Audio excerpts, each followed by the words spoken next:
Hi everyone, Anthony Fantano here, internet's busiest music nerd, and it's time for a Why You Know review, where I touch down on a series of records that I didn't get a chance to formally review in a single video at some point this past month, so I'm going to talk about them in brief right here, right now. Starting with the new Black Lips record. If you're looking for some really grimy, just loose, sort of chaotic garage rock with a really strong, hooky, poppy sensibility, check out the Black Lips. They have a ton of records, nice back catalog, some real highlights throughout that back catalog too. However, this new record of theirs, to sort of quote a Talking Heads song, it's just sort of the same as it ever was for me with them, which I felt to an extent with their last record as well, Arabian Mountain. However, here, I'm just not feeling as much single power. Not only that, but with Arabian Mountain, it felt like the band was going for a cleaner production sound. The sound was better. The production was more impressive. It feels like on this latest record of theirs, they're going back to they're devolving into a grimier aesthetic, which they have done in the past with the record 200 Million Thousand, where, consciously they went into more of a lo-fi direction with their recording. But I think they brought really strong songs along the way too that made listening through that lo-fi recording worthwhile and kind of fun. However, here, I'm just not feeling as many tracks, and that's that. I mean, to not have as great production this time around and less interesting songs. The new Vince Staples mixtape, a lot of people have been asking me about this. This guy's a West Coast rapper, really understated delivery that is very alike to that of Earl's. Earl Sweatshirt has had him on his records. I imagine, he is pretty much Odd Future affiliated, not in the group per se, but, he's appeared on records with people who are associates of the group. And I'm just having a hard time getting into this dude. Every once in a while, especially on this tape, he drops an interesting and personal story, like on the song Nate. And I think he's rapping over his best production yet on any project he's released so far. Really colorful beats on this thing too, but I don't really think the dude is that interesting. I mean, his just delivery is just not there for me. It kind of sounds like Snoop Dogg. He definitely has flow. He's in the pocket, but just hearing him rap feels a little mundane to me, and that's all. I mean, I just want a little more variety out of what this dude brings to the table. Not only that, but I think he shows very little prowess in the way of writing hooks on this thing too. If he's going to continue to put stuff out, either write more stunning hooks or just give me straight bars. Moving on to the new Kid Cudi record, Satellite Flight, an album that a lot of people were also asking me about this past month. And I didn't review it because I have zero interest in reviewing this record. I just don't see the point. I feel like Kid Cudi has disappointed me numerous times this past, I don't know how many years. I mean, I didn't really like Man on the Moon 2. It was just okay. Was completely disappointed in Wizard. Thought his track on the Cruel Summer soundtrack, the Cruel Summer compilation, was horrifying. And Indie Cud was one of the worst albums of last year. How many times am I going to give this guy a shot? How many times am I going to be like, oh yeah, I have completely no expectations going into this record whatsoever. I have no premonition that it's going to be horrible.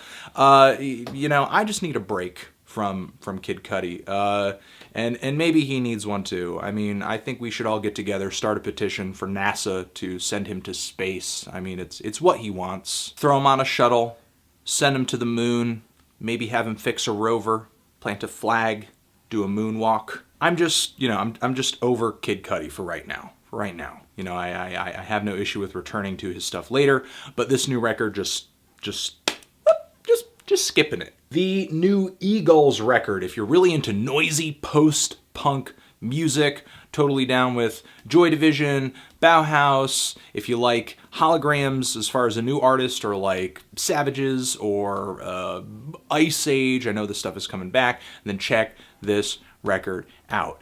I am horribly, just terribly into this kind of sound. However, this time around it wasn't really just wasn't really grabbing me. Just wasn't grabbing me. For sure, they have the energy, they have the ferocity, the reverby, chaotic production is decent. I just wasn't that enthralled with the vocals, which I didn't find to be that distinct or interesting, and none of the songs are really sticking with me either. But if for whatever reason this band's aggression somehow translates to you, then by all means, listen to this record. The new Men record, Tomorrow's Hits. These guys are a multi-genre rock outfit from the East Coast. It has been pretty interesting following their trajectory since they've been signed onto Sacred Bones Records.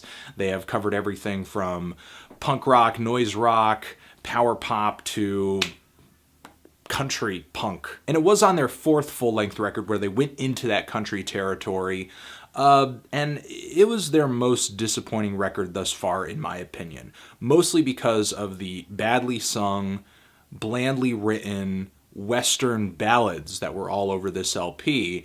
I just didn't get the appeal of hearing the Men perform this genre of music so badly. It's kind of weird because up until this point, they did such a great, fantastic, sincere job of embracing numerous genres and doing them justice. And it hasn't been until that they've stepped into country territory where they just sound like they're on incredibly uneven ground. I don't know what it is that they just can't click on. I don't know what it is, what wavelength they need to be on to be performing these country tunes well, but it just does not happen on this record. However, with this latest LP, there's a little less of that going on. They deliver some more hard-hitting jams that do feel country-themed, more in that cowpunk, country punk vein. However, there still are some of those very weak ballads on this LP that knock the enjoyability of it down a few notches. So, for sure, while I do like it more than their last album, I'm not in love with it either. The new Cyhi the Prynce mixtape, Black Hystori. Oh man, I wanted to like this thing. And there are so many likable things about it. This good music rapper who sort of had a really nice breakthrough into the game on Kanye's My Beautiful Dark Twisted Fantasy, you know, really nice introduction on that LP with a very enjoyable verse. He's been relatively silent ever since then and hasn't been doing all too much, and now this new mixtape of his is kind of, you know, bringing him back into the spotlight, reminding us that, oh, hey, this guy's on good music and he's doing things. And there are a lot of good things about this mixtape. I mean, the production seems really lavish and seems like there was a ton of effort put into it. He's not just going for a generic sort of everyday production sound. And he's got some clever bars as well, and it seems like there is a really conscious theme running throughout this mixtape. I guess I'm just not that captivated by what this dude has in terms of charisma or personality or anything like that. I mean, I sort of liken him to Wale in that I just don't get a sound or a direction from the way that he raps or his voice. However, I will say that, you know, on the surface, just even on a first listen, it's plain as day that Cyhi is much more talented than Wale in terms of, you know, the way that he spits, the quality of lines that he writes. I'm just getting a similar vibe in terms of, okay, this guy can rap, but like, who is he? Where is he going? I'm not completely sure. Don't let my lukewarm attitude toward this tape turn you off of it or keep you from checking it out. I do recommend that if you are a hip-hop fan, you do give this record a listen. It does have some good moments, and, you know, while Cyhi may not be eccentric enough for me, he could totally click with you because I do sense a lot of talent being delivered on this tape. The new Mantar record, Death by Burning.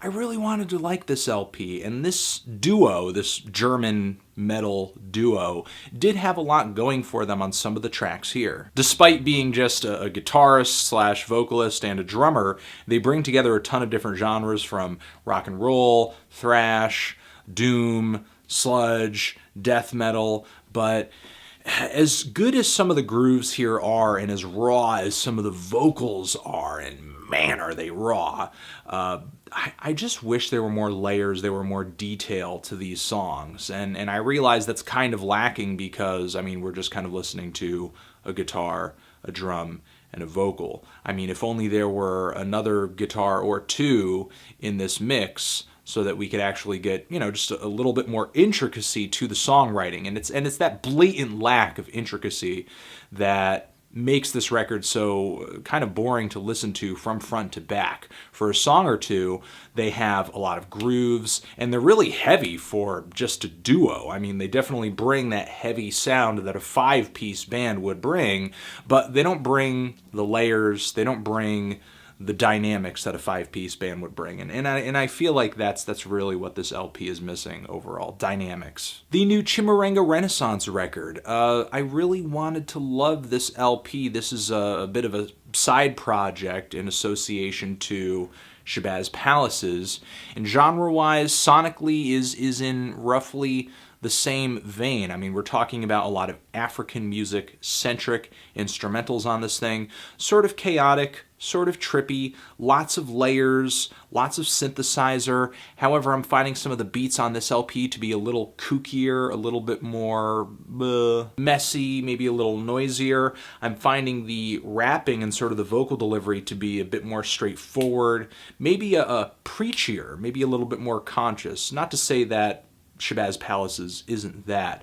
I think that Chimurenga Renaissance is a little more straightforward with its message, and that's all. If you're into Shabazz Palaces, if you're into colorful hip-hop with an eccentric edge, I recommend you check this LP out, but I just wasn't finding anything on this LP to be all that catchy, outside of the few tracks on here that sonically sounded so much like Shabazz Palaces that, I mean, these tracks could have been slipped in onto Black Up and, you know, it would have felt completely comfortable. And there are a few songs like that on this LP, and those alone make this thing worth checking out, but I just wasn't captivated by this record. That's all. The new Foster the People record, Supermodel, cannot get into this band. People ask me to check out this record. I cannot get into this band.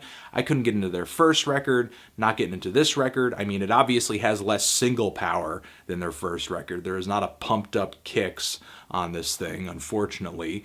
And, you know, without great singles on this record, I feel like Foster the People are pretty much more obviously than ever what they've always been, and that's just really unmemorable, bland pop rock with very little in the way of personality.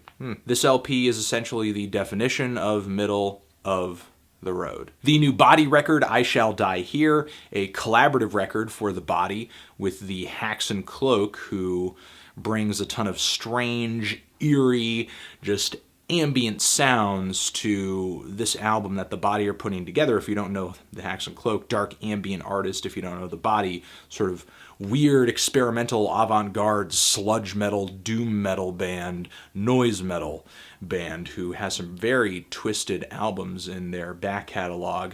And for as frightening and as strange as they are, I've just always had a hard time connecting with this band's music, and sort of I was excited, hoping that that would happen this time around because they were collaborating with an artist whose solo work I think is fantastic. However, I just don't feel like that magic occurs on this record. I feel like I'm listening to just another Body album with these noisy, just buzzing, distorted, very slow, monolithic riffs, very sparse drumming, and freakish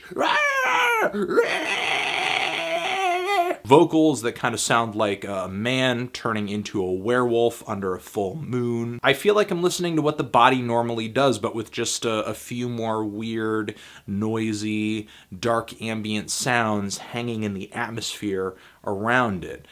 There are only a few moments on this relatively short record in terms of tracks that actually hit me as being something totally different and unique to both the Body and the Hacks and Cloak. I guess my most major disappointment is that I feel like each artist didn't really push one another outside of their comfort zone enough.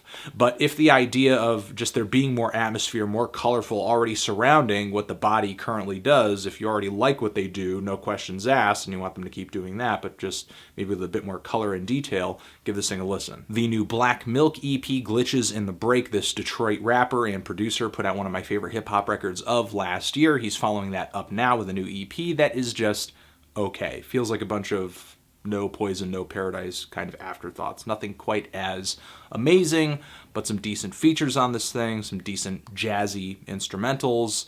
If you're a huge Black Milk fan, give it a listen. And finally, the new Perfect Pussy album, Say Yes to Love. Another record a lot of people were asking me about, and I don't know, it's alright. I do love punk music. I do love noise rock. I do think this band showcases some influences from artists who I think are really good, like Melt Banana. There's also something about their production sound, the way they record and mix their tracks, that reminds me of a lot of the lo-fi artists who were not only big around the 2009, 2010 era, sort of like Times New Viking, or even a lot of those artists who were blowing up when that California music scene surrounding the smell was getting a lot of attention, sort of like Mika Miko. All of those sonic characteristics got me listening to this record because, okay, this totally seems like in my comfort zone. I totally dig this kind of thing.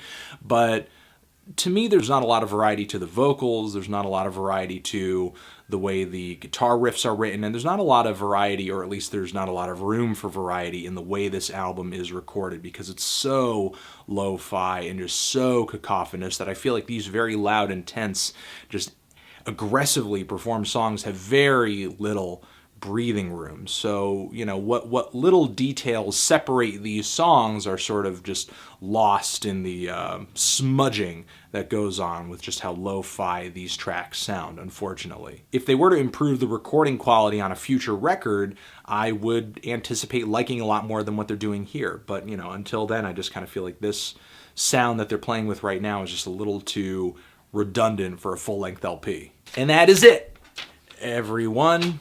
Thank you for watching. Those are the records that I didn't really touch down on this past month that I wanted to make sure I touched down on, and thank you for watching. Tran? Oh wait, hold on. There's a few more records that I wanted to talk about. A lot of people have been asking me about the new Animals as Leaders record.